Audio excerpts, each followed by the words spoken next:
చూద్దాం గురుగారు. మనస్వి గారు చెన్నై నుంచి రాస్తూ ఉన్నారు. శ్రీరామ రక్షా స్తోత్రాన్ని చదవడానికి ప్రత్యేకమైన నియమాలు ఏమైనా పాటించాలా?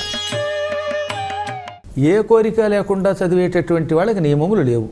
కానీ శ్రీరామ రక్షా స్తోత్రం వల్ల నాకు ఈ ప్రయోజనం కావాలి, ఈ కోరికతో చదువుతున్నాను అనుకున్నటువంటి వాడు బుధవారం ప్రారంభిస్తే చాలా మంచిది. ఇంక రెండవది, ఉదయం పూట కూర్చుని పారాయణ చేస్తే ఒక 40 రోజుల పాటు ఉదయం పూట రోజు ఎక్కడో ఒక చోట ఆసనం మీద కూర్చుని పారాయణ చేస్తే వాడికి ఉద్యోగం వస్తుంది. సాయంత్రం పూట నిలబడుతూ ఇంట్లో అటు ఇటు తిరుగుతూ పారాయణ చేస్తే అటువంటి వాడికి మృత్యు భయం తొలగుతుంది. ఇవి ప్రధానమైనటువంటి కోరికలతో చేసే వాళ్ళకి చెప్పిన మాట అన్నమాట. కాబట్టి సాయంత్రం పూట నడుస్తూ పారాయణ చేస్తే మృత్యు భయం ఉండదు.